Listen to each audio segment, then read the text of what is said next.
দম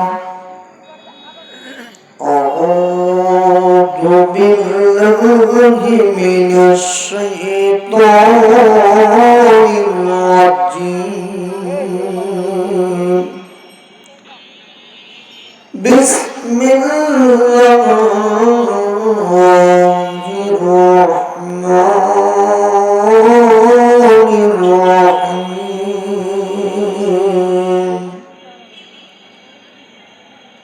قل إن كنتم تحبون الله فاتبعوني يحببكم الله ويغفر لكم ذنوبكم والله غفور رحيم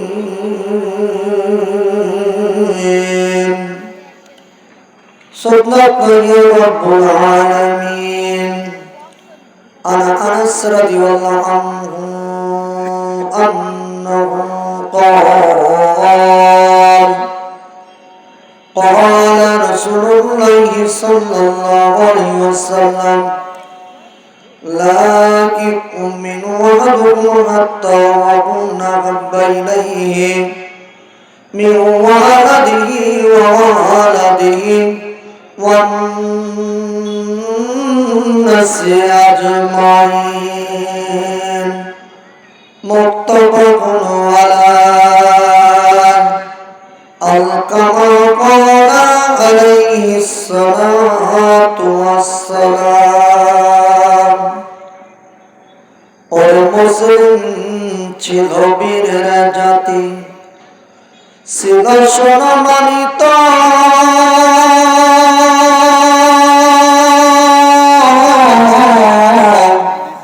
সেই মুসলিম কেন রে আর হইতাছে নির্যাতিত রে হইতাছে নির্যাতিত কবরের মাঝে যাইবা তুমি ইমান আমল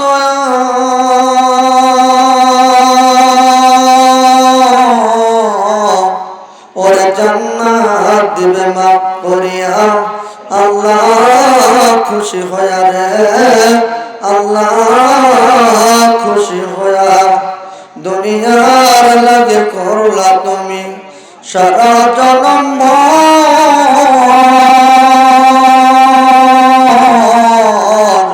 ওরে কবরে রাজাবের কথা নেই কি তোমার ডর রে নেই কি তোমার ডর কালমা পড়ে লা ইলাহা ইল্লাল্লাহ সবাই লা ইলাহা সবাই জোরে জোরে বলেন লা ইলাহা ইল্লাল্লাহ লা ইলাহা ইল্লাল্লাহ লা ইলাহা ইল্লাল্লাহ লা ইলাহা ইল্লাল্লাহ লা ইলাহা ইল্লাল্লাহ লা ইলাহা ইল্লাল্লাহ লা ইলাহা ইল্লাল্লাহ বলরে মুমিনি গণ লা ইলাহা ইল্লাল্লাহ বলরে পাগল মন লা ইলাহা ইল্লাল্লাহ মুহাম্মাদুর রাসূলুল্লাহ সাল্লাল্লাহু আলাইহি ওয়াসাল্লাম। আলহামদুলিল্লাহ ঘোষরা মোল্লাপাড়া ও সর্দারপাড়া কবরস্থান নির্মাণের উদ্যোগে বার্ষিক ওয়াজ মাহফিল উক্ত ওয়াজ মাহফিলের মাননীয় সভাপতি এবং প্রধান অতিথি এবং বিশেষ অতিথি আর আমার সামনে বসা মুরব্বিয়ান কেরাম সবাইকে আমার সালাম দিচ্ছি। আসসালামু আলাইকুম ওয়া রাহমাতুল্লাহ। প্রশংসা করছি সেই মহান রব্বুল আলামিনের জন্য যে মহান রব্বুল আলামিন এত সুন্দর একটি জান্নাতের বাগানের ব্যবস্থা করে দিলেন। আর যারা জান্নাতের বাগানের বাইরে থাকলেন, আমি অনেক সময় বক্তৃতার মাঝে বলি মুরগির পেটের নিচে যে ডিমগুলো থাকে এই ডিমের বাচ্চা হয়, আর যে ডিমগুলো বেড়ার চলে যায় এই ডিমগুলো বসা। কথা ঠিক না বেঠিক? আজকে এত সুন্দর একটা ইন্তজাম পাওয়ার পরও যারা এই চা স্টলে মোল্লাপাড়া এবং সর্দার বড় লোকেরা ঘোরাঘুরা করতেছেন, বলে আপনাদের উদ্যোগেই মাহফিল, আপনারা যদি সামিয়ানার নিচে সে না বসে পড়েন দূর থেকে কি লোক আসবে হয়। এই জন্য বিশেষ অনুরোধ আমি অনুরোধ করে বলতেছি, সবাই আমরা এই জান্নাতের বাগানে সামিয়ানার নিচে এসে সবাইকে বসার উদাত্ত আহ্বান জানাচ্ছি। যে আল্লাহ তাআলা আমাদেরকে এরকম জান্নাতের বাগানে বসার তৌফিক এনায়েত দান করলেন, ওই মহান প্রতিপালকের দরবারে তার মতো শুকরিয়া আদায় করি। সবাই বলি আলহামদুলিল্লাহ। দরুদ নবীর প্রতি, যিনি ছিলেন মদিনাওয়ালা, যিনি ছিলেন কামনিওয়ালা, যিনি ছিলেন তোমার আমার নবী আহমদ মুস্তাফা মুহাম্মদ মুস্তাফা জনাব মুহাম্মদ রাসূলুল্লাহ।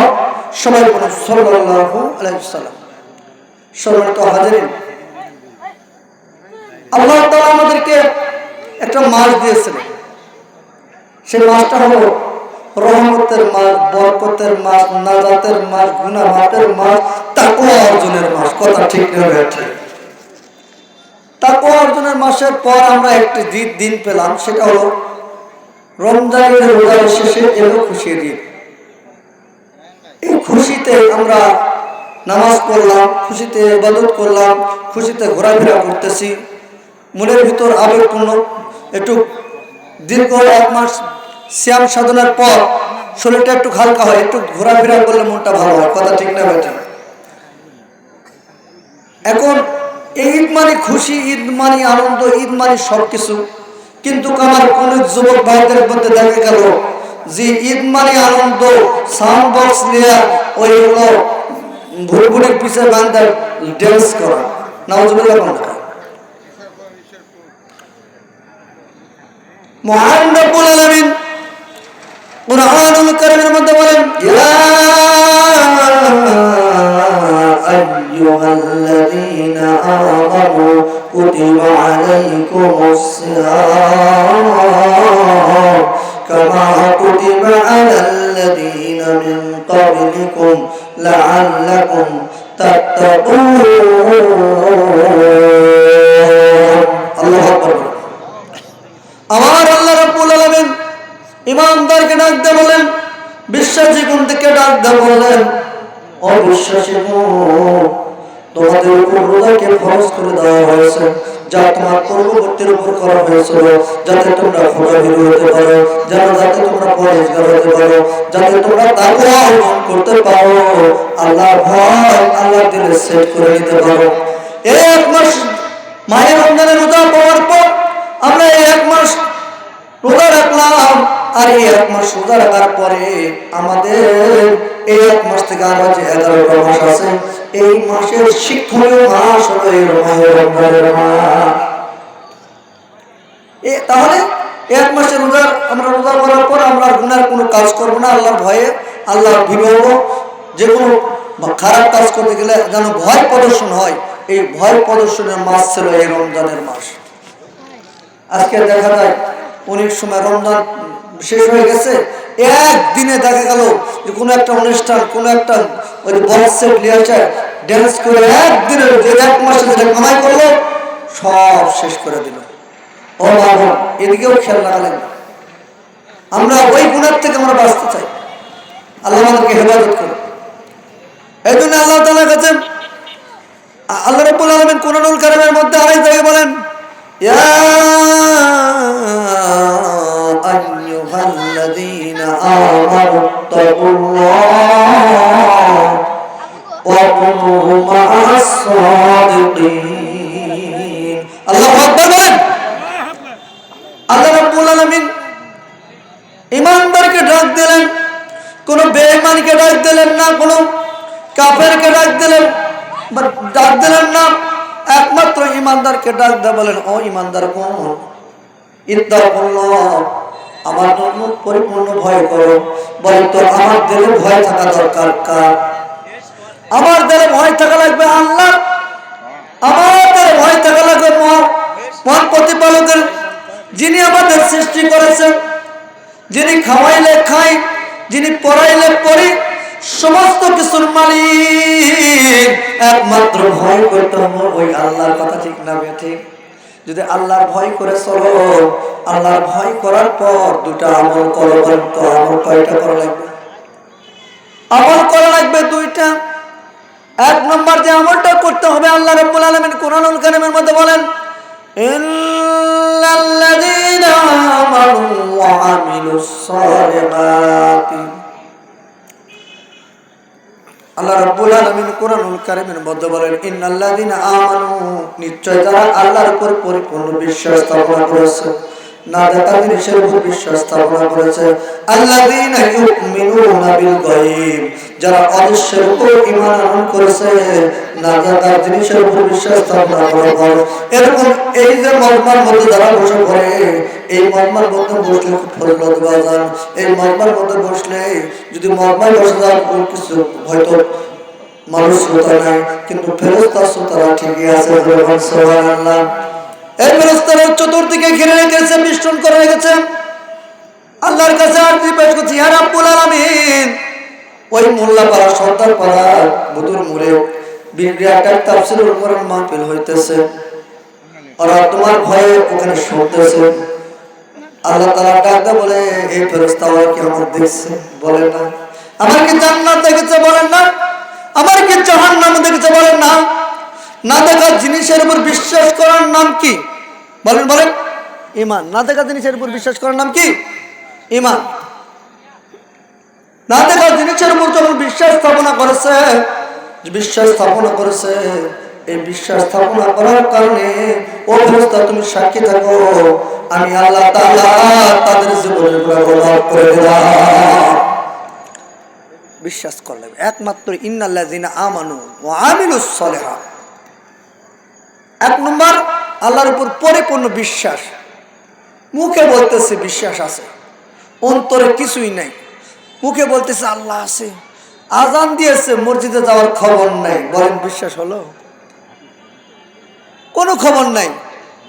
বিশ্বাস করলাম আমাদেরকে সর্বাবস্থায় ৫ ওয়াক্ত নামাজ এরকম গুরুত্ব সহকারে আদায় করতে হবে, কিন্তু এটা আমি জানি, আবার আল্লাহকেও বিশ্বাস করি, কিন্তু আমি করি না, আমলে পরিণত করি না। মুখে বলে একটা, কাজ করে আর একটা। তাহলে আমাদের কাজ হবে একমাত্র আল্লাহ তাআলার ইবাদত করার জন্য। ইবাদতটা হওয়া লাগবে উত্তম ইবাদত।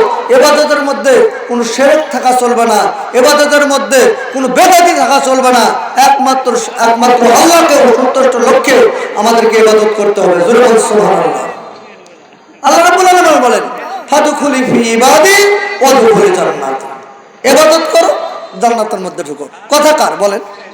কথা হলো আল্লাহর। এই জন্য ইবাদত করবো একমাত্র আল্লাহ, আর আল্লাহ আমাদেরকে জান্নাত দিবে, এটা ওয়াদা করছে। তাহলে এক নম্বরে আমল করা লাগবে আল্লাহর উপর পরিপূর্ণ বিশ্বাস। ২ নম্বরে আমল করা লাগবে আমলে সলিহিন। এবার আসেন আমলে সলিহিন বিষয়ে কিছু কথা বলি। আমরা প্রত্যেকটা ভালো কাজ, এটা হলো আমল। আমল মানে কাজ। আমল মানে কি বাজার? আমল মানে হলো কাজ। কাজ কি? ভালো কাজ। বলেন যে কোনো কাজ না, খারাপ কাজও তো কাজ, তাই নাকি? খারাপ কাজও তো কাজ, কিন্তু এখানে বলা হচ্ছে ওয়া আমিলুস সালিহাতি, নেক আমলের কথা বলা হচ্ছে, নেক কাজের কথা বলা হচ্ছে, সৎ কাজের আদেশ দেওয়ার কথা বলা হচ্ছে, অসৎ কাজের নিষেধ করার কথা বলা হচ্ছে। এবং ভালো ভালো কাজ। আপনার মহল্লার মধ্যে দেখা যাচ্ছে একটা গরিব মানুষের মেয়ের বিয়ে হইতেছে না, আপনি কিছু তাকে সহযোগিতা করলেন, এটা কি ভালো কাজের মধ্যে পড়ে না? ভালো কাজের মধ্যে পড়ে না? একজন ব্যক্তি অ্যাক্সিডেন্ট করেছে, অর্থনৈতিক মানে সমস্যা আছে, আপনি কিছু সহযোগিতা করেন, এটা কি ভালো কাজের মধ্যে পড়ে না? এক কথায় প্রত্যেকটা ভালো কাজ এটা হলো নেক আমল। এটা কি বলে? নেক আমল। কিন্তু নেক আমলের দিকে আমরা ঠিকই আছি কম বেশি। নামাজ পড়া লাগবে, এটা তো আছি। রোজা করা লাগবে, এটা তো আছি। আবার যাকাত দেওয়া লাগবে, এটা তো আছে আলহামদুলিল্লাহ, হালকা পাতলা। তারপরে দেখা গেছে হজ করার সামর্থ্য আছে, তারা হজও করতেছে। কথা ঠিক না ঠিক? কিন্তু আল্লাহ তাআলা কোরআনুল কারীমের মধ্যে সুন্দর করে বললেন যে আমার জমিনে আমার দিন প্রতিষ্ঠা করতে হবে, এটাও ফরজ। এটা কি? এটাও ফরজ। মুসলমানের দিলে যদি তামান্না না থাকে যে আমি মুসলমান হিসাবে দাবি করি, আমরা যদি দেখা গেছে যে প্রত্যেকটা ভালো কাজ করতেছি, নামাজ পড়তেছি দেখা যাচ্ছে, হজ করতেছি দেখা যাচ্ছে, এই যে সিয়ামটা গেল এটা কিন্তু দেখা যায় না। এই যে সিয়াম যে মাহে রমজান গেল এটা কিন্তু দেখা যায় না। এই জন্য আল্লাহ তাআলা এই সিয়ামের পুরস্কার আল্লাহ নিজে হাতে দিতে চাইছে। যেরকম সুবহানাল্লাহ। তাহলে প্রত্যেকটা কাজ আমল, ভালো আমল। এখন আমলের মধ্যে আমরা দেখা যাচ্ছে ভালো কাজ করতেছি, কিন্তু এর মধ্যে শিরক হয়ে যেতে পারে, বেদাতি হয়ে যেতে পারে। আবার দেখা যাচ্ছে ভালো আমল করতেছি, কিন্তু উত্তম আমল আল্লাহর কাছে যাচ্ছে না। আল্লাহ তাআলা কোরআনুল কারীমের মধ্যে বলেন, আল্লাযী খালাকাল মাউতা ওয়াল হায়াতা লিয়াবলুয়াকুম আইয়ুকুম আহসানু আমালা। আল্লাহু আকবার। আল্লাহ রাব্বুল আলামিন বলেন, আল্লাযী খালাকাল মাউতা, হে বান্দা তোমাকে সৃষ্টি করে তোমার মওতকে সৃষ্টি করেছেন, তারপর হায়াত দান করেছেন। হায়াত আর মওতের মাঝখানে সময়টুকু যেটা পাবা সেটা হলো তোমার জন্য পরীক্ষা। আজকে কোনো ব্যক্তি যদি পরীক্ষা দিতে যায়, ক্লাস 3 থেকে যদি পরীক্ষা দেয়, সে কে 4 উঠবে। যে ব্যক্তি 5 প্রাইমারি স্কুল পাস করো সে 6 যা ভর্তি হতে পারবে। বলেন পরীক্ষা দেখে পরীক্ষা ছাড়া কেউ বললে বেরোনো যায়। আল্লাহ তাআলা বলেন যে আমি তোমাদের মাঝে পরীক্ষা দিলাম আহসানু আমালা, কেউ কত উত্তম আমলে আসে আমার কাছে হাজির হতে পারে। এটা ভালো আমল, এটাও ওখানে নেক আমল, আর এটা হলো উত্তম আমল। এই আমলের মধ্যে আমাদের একটু পার্থক্য। এই জন্য করে আমাদের প্রত্যেকটা কাজ করব, যে কোনো কাজ করব, এই কাজগুলো হওয়া লাগবে আল্লাহকে রাজি খুশি করার জন্য, আল্লাহকে। তাহলে আমলে সলিহ, তাহলে আমলে সলিহ করতে হবে, সৎ কাজে রাজি দেওয়া লাগবে, অসৎ কাজে নিষেধ হবে। কোন অন্যায় কাজ দেখলে প্রতিবাদ করতে হবে। এটা মুসলমানের নৈতিক দায়িত্ব। মুসলমান হলো সিংহের জাতি। মুসলমান কি জাতি বলেন?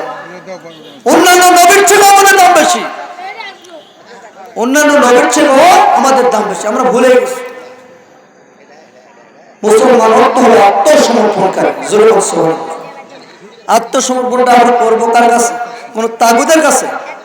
আমরা আত্মসমর্পণ করব একমাত্র যিনি আমাদের রব, যিনি আমাদের পালনকর্তা, যিনি আমাদের রক্ষাকর্তা, যিনি আমাদের সমস্ত কর্মীরা যা, ওই আল্লাহর কাছে। সুবহানাল্লাহ। এই জন্য করে আপনাদের কাছে অনুরোধ করব যে আল্লাহ তাআলা আমাদেরকে, আমি যে আয়াতে কারিমা তেলাওয়াত করছি, আয়াতে কারিমাতে এখনো যাই, আমি মুসলিমভাবে কথা বলতেছি। আল্লাহ রাব্বুল আলামিন সূরাতুল আলে ইমরানের 31 নম্বর আয়াতে বলতেছেন, ইন কুনতুম তুহিব্বুনাল্লাহ ফাত্তাবিউনি ইউহিব্বুকুমুল্লাহ ওয়া ইয়াগফির লাকুম যুনুবাকুম ওয়াল্লাহু গফুরুর রহিম। আল্লাহু আকবার। আমার আল্লাহ তাআলা বলেন, হে নবী তোমার উম্মতকে জানিয়ে দাও, যারা আমার ভালোবাসা পেতে চায়, যারা আমার জান্নাত পেতে চায়, যারা আমার জান্নাতে যেতে চায়, ও নবী তারা যেন তোমার ইত্তেবা করে। কি করে বলেন? ইত্তেবা তো অনুসরণ করা। কি করা বলেন? অনুসরণ, অনুকরণ করা, একজনকে দেখে দেখে চলা। ফাত্তাবিউনি, মানে তাবাইন শব্দটি ব্যবহার করা হয়েছে যে একজন কিভাবে চলে, একজন কি পোশাক পরেছে, ওই পোশাকে একজনকে দেখে দেখে চলা, মানে এটা অনুসরণ করা। এই যে আমাদের এই কমিটির যে ছেলেপেলেরা যে একটা পোশাক পরছে, দেখলাম সবাই লীল পোশাক পরছে, ঠিক না ভাই? ঠিক, কি সুন্দর একটা, মানে একজনের দেখা না, এটা সবাই মিলিতভাবে একটা ইয়া করছে। তে পাঞ্জাবি সবার দেওয়া হয়েছে, ফাইন লাগতেছে, আমার খুব ভালো লাগছে, আলহামদুলিল্লাহ। কোন যে এরকম একটা উদ্যোগ, আর যুবকরা এখানে অন্য কিছু করতে পারতো, কি ঠিক না ভাই? ঠিক, এখানে নাচের অনুষ্ঠান করতে পারতো, কিন্তু আল্লাহ তাআলা যুবকদেরকে হেদায়েত দান করছে। জোরে বলুন সুবহানাল্লাহ। এবার প্রতি বছরে এভাবে হওয়া দরকার, ঠিক না ভাই? ঠিক, প্রত্যেকটা জায়গায় মাহফিল হওয়া দরকার, প্রতিটা ওয়ার্ডে ওয়ার্ডে মাহফিল হওয়া দরকার, ঠিক না ভাই? ঠিক, যুবকেরা যেন ইসলামের পক্ষে ধাবিত হয়। আর আগামী দিনে যদি যুবকেরা যদি ইসলামের পক্ষে রায় দেয়, তাহলে এই বাংলার জমিনে ইসলাম কায়েম হবে। সুবহানাল্লাহ। এই জন্য সবাইকে অনুরোধ করব, আল্লাহ রাব্বুল আলামিন নবীকে অনুসরণ করতে বললেন, নবীকে অনুকরণ করতে বললেন। নবীকে অনুকরণ করে চলে যদি কোনো বান্দা, আল্লাহ তাআলা বলেন ইহবিবিকুমুল্লাহ, আমি আল্লাহ তাআলা তাদেরকে শুধু ভালোই বাসবো না, ওয়া ইয়াগফিরু লাকুম যুনুবাকুম, আমি আল্লাহ তাআলা তাদের জীবনের গুনাহগুলো মাফ করে দিব। আল্লাহু আকবার। ওয়াল্লাহু গফুরুর রহিম, আমি ক্ষমাশীল, আমি আল্লাহ তাআলা তাদেরকে ক্ষমা করে দেব।